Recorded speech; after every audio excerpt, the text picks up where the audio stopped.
Hello नमस्कार दोस्तों, मैं हूं आपका होस्ट और दोस्त और आपका एक बार फिर से बहुत बहुत स्वागत है वॉइस पाठशाला पे। एक ऐसी जगह जहां पर पढ़ाई सिर्फ लर्निंग तक सीमित नहीं है बल्कि आपकी सोच और समझ तक जाएगी। अगर आप भी क्लास 10 सोशल साइंस में मार्क्स लाने से ज़्यादा कंसेप्ट को समझना चाहते हैं तो आप एकदम राइट प्लेस पर हैं, क्योंकि अगर आप एक बार कंसेप्ट समझ जाते हैं तो जो एग्जाम में कॉम्पिटेंसी बेस्ड क्वेश्चंस पूछे जाते हैं उनको आप आसानी से कर पाएंगे। वॉइस पाठशाला पर हम आपको क्लास 10 सोशल साइंस का कंप्लीट सिलेबस करवाने वाले हैं, जो कि आपके बोर्ड एग्जाम के लिए इंपॉर्टेंट रहने वाला है। हमने जितने भी चैप्टर्स करवाए हैं या करवाने वाले हैं उन सब के पीडीएफ आपको डिस्क्रिप्शन बॉक्स में टेलीग्राम का लिंक दिया हुआ है, वहां से जाके मिल जाएंगे। आप सारे पीडीएफ डाउनलोड कर सकते हैं जो कि हम क्लास में पढ़ते हैं। तो चलिए बिना किसी देरी के आज का हमारा सेशन स्टार्ट करते हैं। स्टार्ट करने से पहले मैं आपको बता दूं, अगर आपने इस चैनल को सब्सक्राइब नहीं किया है तो ज़रूर से इस चैनल को सब्सक्राइब कर लीजिए, क्योंकि हमारा ये चैनल नया चैनल है। अगर आप सब्सक्राइब करते हैं तो हमको कॉन्फिडेंस मिलता है और इसी तरीके से हम आपके लिए बेहतर से बेहतर वीडियो कंटेंट लेकर आते रहेंगे। तो चलिए स्टार्ट करते हैं। स्टार्ट करने से पहले मैं बता दूं इस चैप्टर में हम क्या पढ़ने वाले हैं। इस चैप्टर के अंदर हम यूरोप की बात करने वाले हैं। और यूरोप में हम किसकी बात कर रहे हैं? यूरोप में यहाँ पे किंगडम्स थे। एक समय में पूरे यूरोप में किंगडम थे और आज वहां पर आपको किंगडम नहीं, वहां पर आपको नेशंस देखने को मिल रहे हैं। तो सवाल ये बनता है कि ये किंगडम से लेके नेशन तक की जो जर्नी है इसको हम पढ़ रहे हैं। ये जो किंगडम से नेशन बनने की जर्नी है ये सबसे पहले शुरुआत होती है आपकी यूरोप से, फिर जगह जगह पूरे वर्ल्ड में जितने भी किंगडम्स डायनेस्टीज हैं वो सब खत्म हो गए, आप आज को नेशंस देखने को मिलते हैं। बहुत कम किंगडम्स बाकी रह गए हैं। तो ये जो जर्नी है किंगडम से नेशन की ये हम पढ़ रहे हैं। अब आज की क्लास के अंदर हम पढ़ेंगे कि ये जो नेशनलिज्म है इसकी शुरुआत कहाँ से होती है। ठीक है, इस नेशनलिज्म की शुरुआत जो है आपकी फ्रांस से होती है और वो बाद में पूरे यूरोप तक फैल जाती है। तो हम ये पढ़ने वाले हैं। अब मैंने आपको बताया कि जब हम जिस समय की यूरोप की बात कर रहे हैं, हम 18 सेंचुरी की बात कर रहे हैं, वहां पर यूरोप में सब किंगडम्स हैं और सब लोग अलग अलग भाषा बोलने वाले हैं, अलग अलग रीजन में रहते हैं, अलग अलग क्लास के लोग हैं। तो सवाल ये आता है नेशन बनने के लिए सब लोगों को इकट्ठा होना जरूरी है। जब यूरोप में इतने तरह के लोग हैं तो ये इकट्ठे कैसे हुए, उसकी कहानी हम आज पढ़ेंगे। यूरोप के अंदर जो है वो मेनली दो क्लास रह रही है। जिस समय की हम बात कर रहे हैं यूरोप में दो तरीके के लोग रह रहे हैं, एक है आपके एरिस्टोक्रेट्स और दूसरे हैं आपके किसान। अब देखो, aristocrats was dominant class in Europe, ये मतलब डोमिनेंट क्लास थी यूरोप के अंदर। ये नंबर में कम थे। Own large land in country side and houses in towns, गाँव में बड़े बड़े जो है वो लैंड्स थे, शहर में मकान थे। ज्यादातर ये लोग फ्रेंच बोलते थे और ये जितने भी एरिस्टोक्रेट्स फैमिलीज थी ये आपस में कनेक्टेड थी थ्रू मैरिजेस। एरिस्टोक्रेट वाली फैमिली दूसरी एरिस्टोक्रेट फैमिली से शादी कर रही है किंगडम के विद इन। दूसरी क्लास है वो की है आपकी पीजेंट्स और वो मेजॉरिटी में है।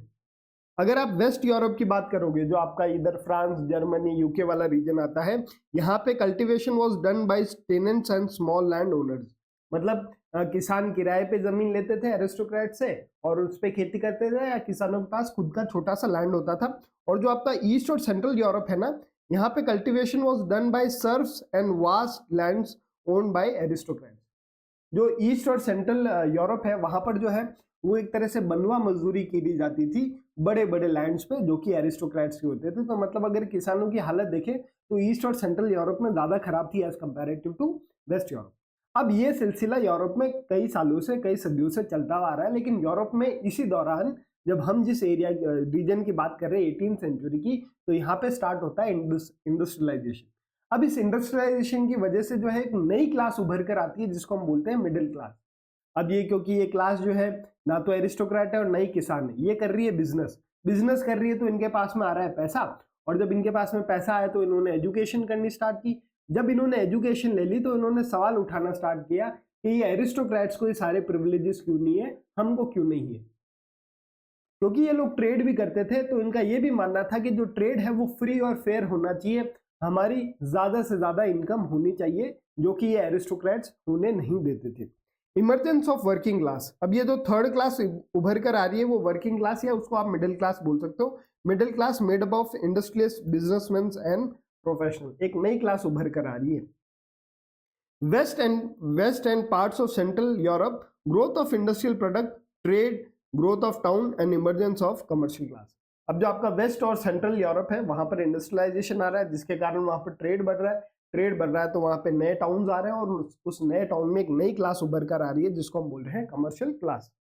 Industrial revolution began in England second half of 18th century and France then Germany in 19th century. शुरुआत इंग्लैंड से हो रही है, आपके यूके से हो रही है, फिर जो है वो फ्रांस में आता है, फिर वो जर्मनी में आता है। New working more in west Europe than east and central Europe.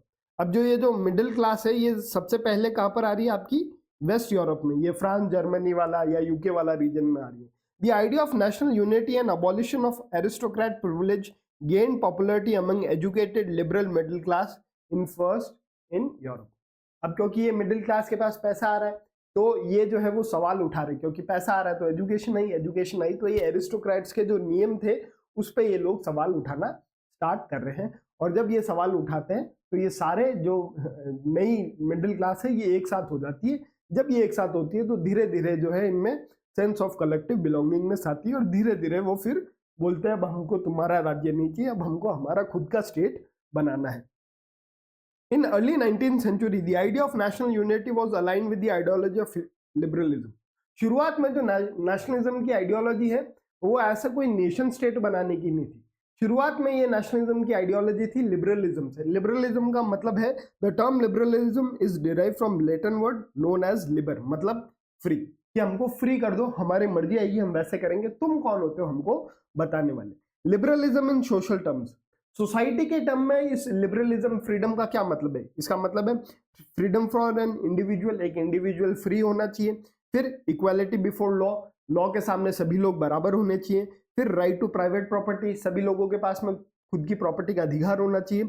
और अबॉलिश बॉन्डेज लेबर, ये बंधुआ मजदूरी को बंद करो। तो ये लिबरलिज्म का मतलब था in social terms.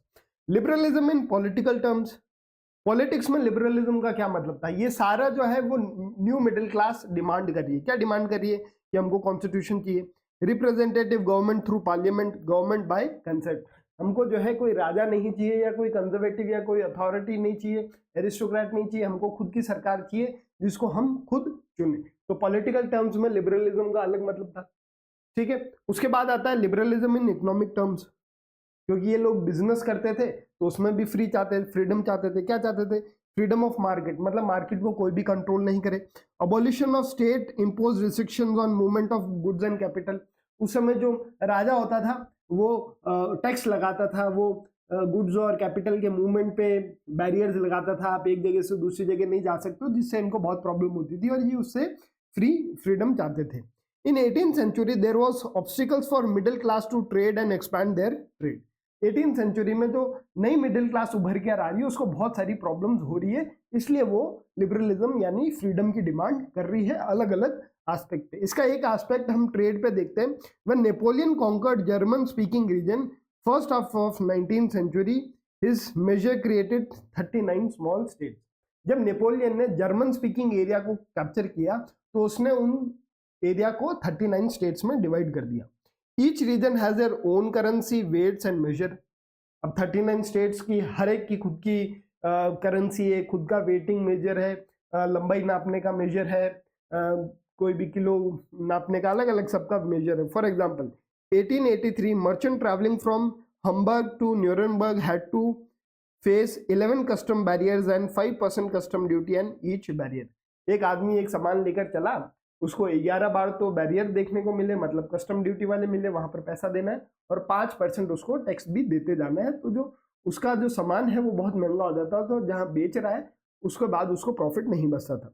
Measure of cloth, अगर क्लॉथ की बात करें तो जिसको एली बोलते थे, वो 54.77 सेंटीमीटर था फ्रैंकफर्ट में, 55.1 सेंटीमीटर था मेंस में, 65.7 था न्यूरनबर्ग में और 53.5 था आपके फ्रीबर्ग में। मतलब हर एक जगह कपड़े नापने का तरीका भी अलग अलग। तो ट्रेड में बहुत दिक्कतें आ रही हैं। This made trade slow and time consuming process. इसकी वजह से जो ट्रेड है वो स्लो भी है, कंज्यूमिंग भी है और ट्रेडर्स को इतना फायदा भी नहीं हो रहा है। इसके सोल्यूशन में 1834 में custom union Zollverein was form by Prussia and German states. तो जर्मन वालों ने इस बात को समझ लिया और इन लोगों ने ये ट्रेड आसान बनाने के लिए कस्टम यूनियन बनाया जिसका नाम था ज़ोल्वेरिन 1834 में। ये ज़ोल्वेरिन या कस्टम यूनियन था क्या? इसने टैरिफ बैरियर्स अबॉलिश कर दिए थे, एक रीजन से दूसरे रीजन जाना है तो आपको टैक्स देना है, वो खत्म कर दिए। रिड्यूस करेंसी फ्रॉम 34 to 2, हर एक स्टेट की हर एक रीजन की अलग करेंसी थी, सब हटा के 2 रख दी। Creation of railways increase the volume and spread of goods and services eventually leading to national unification. इन्होंने रेलवेज बनाए जिससे बहुत लोग दूर दूर तक ट्रैवल कर सकते हैं और ये जितने 39 स्टेट्स हैं ये आपस में कनेक्टेड हो गए क्योंकि लोग अब आसानी से ट्रैवल कर पा रहे हैं। अब जब लोग आसानी से ट्रैवल कर पा रहे हैं, लोग कनेक्टेड है, तो उनमें धीरे धीरे जो है वो कलेक्टिव बिलोंगिंगनेस की भावना भी बढ़ती जाएगी। अब मैंने आपको बताया कि ये जो नेशनलिज्म की शुरुआत है ये आपकी फ्रांस होती है और फ्रांस से नेपोलियन बाहर निकलता है और वो बोलता है कि मैं यूरोप के अंदर भी जो मैंने फ्रांस में अच्छी चीजें की वो यूरोप में करूंगा। वो 1804 के अंदर फ्रांस से बाहर निकलता है और 1815 में जो नेपोलियन है वो हार जाता है। जब नेपोलियन हार जाता है तो उसने जिसको हराया, किसको हराया? उसने राजा लोगों को हराया। तो उसके हारने के बाद वापिस से जो रूल आ जाता है वो किसका आ जाता है? राजा लोगों का रूल आ जाता है। और वापिस से जो मिडिल क्लास है वो उन राजा लोगों से परेशान होती है और वो मिडिल क्लास वापिस से अपने लिए स्ट्रगल करना स्टार्ट करती है। जब वो वापिस से स्ट्रगल करना स्टार्ट करती है तो धीरे धीरे इन कंजर्वेटिव का रूल खत्म होता जाता है और लोगों की सरकार बनती जाती है। और ये कंजर्वेटिव का जो रूल है वो किंगडम वाला रूल है। लोगों की सरकार जब बन रही है तो हम उसको नेशन बोल रहे हैं। 1815 defeat of Napoleon by conservative power. Conservative कौन है? जो पुराने राजा महाराजा लोग थे या एरिस्टोक्रेट्स थे जिनको हरा के नेपोलियन राज किया। कंजर्वेटिज्म क्या है? एक पॉलिटिकल फिलॉसफी है। Conservative believe that established traditional institution of states and society like monarchy, church, social hierarchy should be preserved.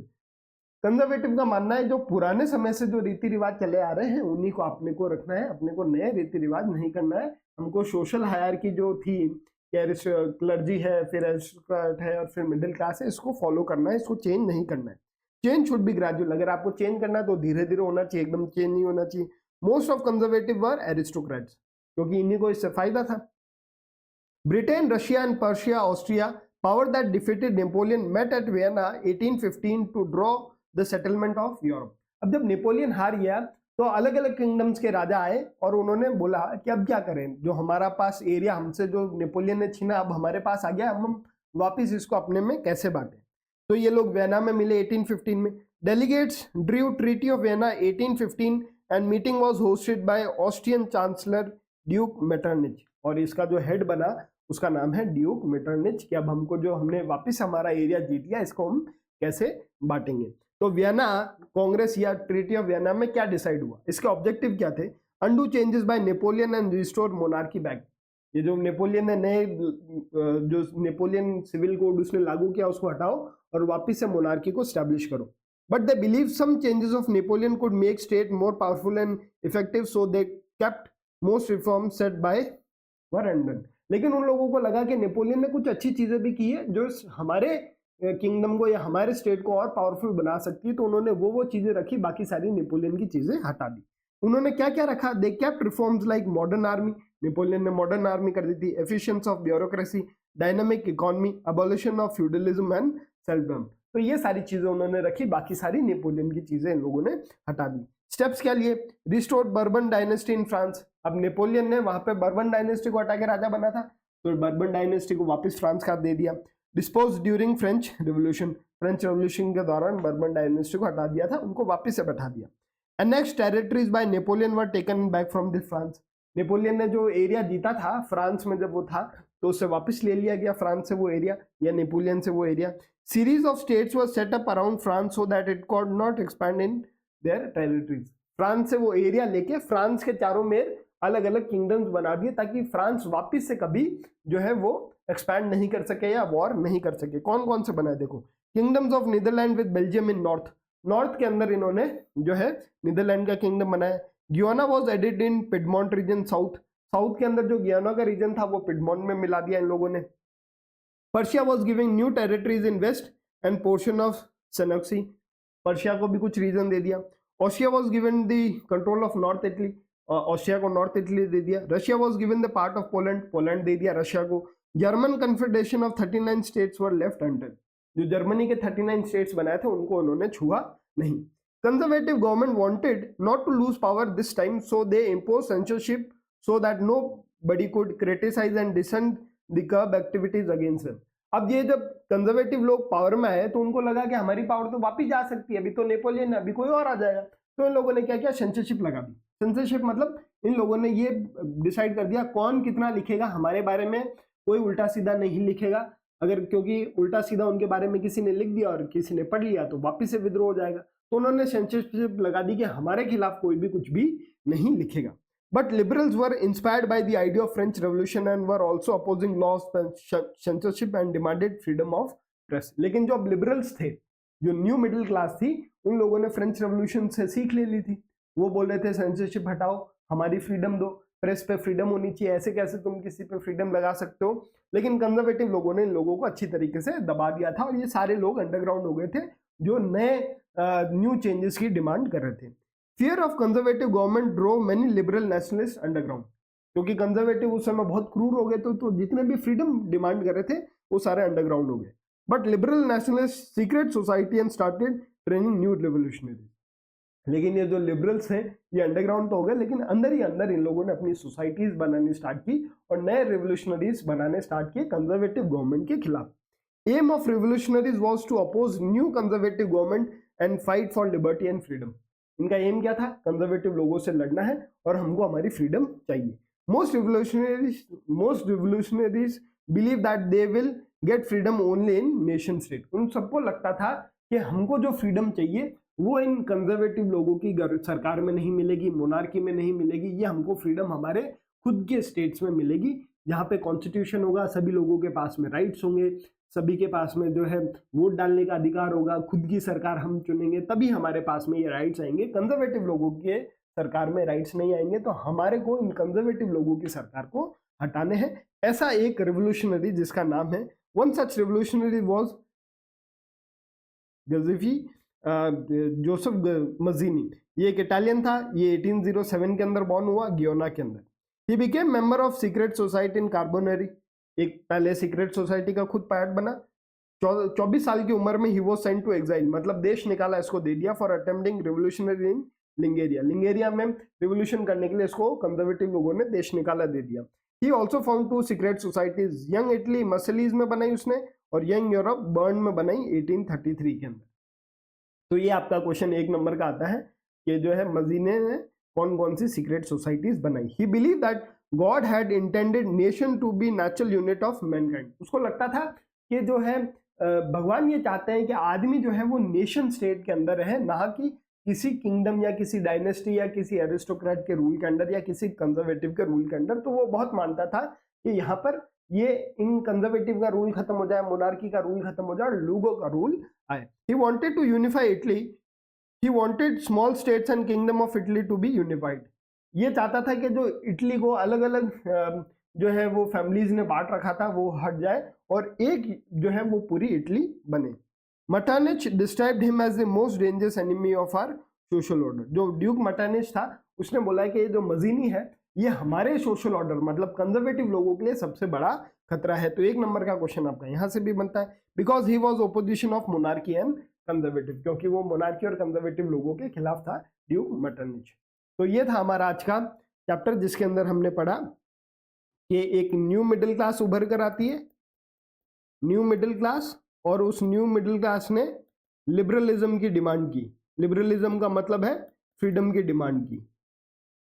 इसी दौरान जब ये न्यू मिडिल क्लास आ रही है तो यहाँ पे यूरोप के अंदर जो है वो रूल आ जाता है आपका कंजर्वेटिव्स का, और जब कंजर्वेटिव्स का रूल आता है तो बहुत सारे रिवोल्यूशनरीज सामने निकल कर आते हैं और वो इन कंजर्वेटिव लोगों के खिलाफ लड़ते हैं और इवेंचुअली वो लोग जो है इनसे जो है वो जीत भी जाते हैं और धीरे धीरे आप देखोगे कि यूरोप के अंदर नेशन स्टेट्स या जो है वो मोनार्की कंजर्वेटिव लोगों का रूल खत्म हो रहा है और नए नए नेशन स्टेट्स निकल कर आ रहे हैं। अब हमारा नेक्स्ट लेक्चर जो है, नेक्स्ट लेक्चर आएगा हमारा वेडनेसडे शाम 4 बजे और जो है हमारा होगा लेक्चर नंबर 3। तो आई होप आपको आज की क्लास बढ़िया लगी होगी। अगर आपको आज की क्लास बढ़िया लगी तो जरूर से इस चैनल को लाइक कीजिए, शेयर कीजिए, सब्सक्राइब कीजिए। भूलना नहीं है आपको पीडीएफ चाहिए, डिस्क्रिप्शन बॉक्स में टेलीग्राम का लिंक दिया हुआ है, वहां से जाकर आप डाउनलोड कर सकते हैं। हम मिलते हैं आपको वेडनेसडे शाम 4 बजे। तब तक के लिए जय हिंद, जय भारत।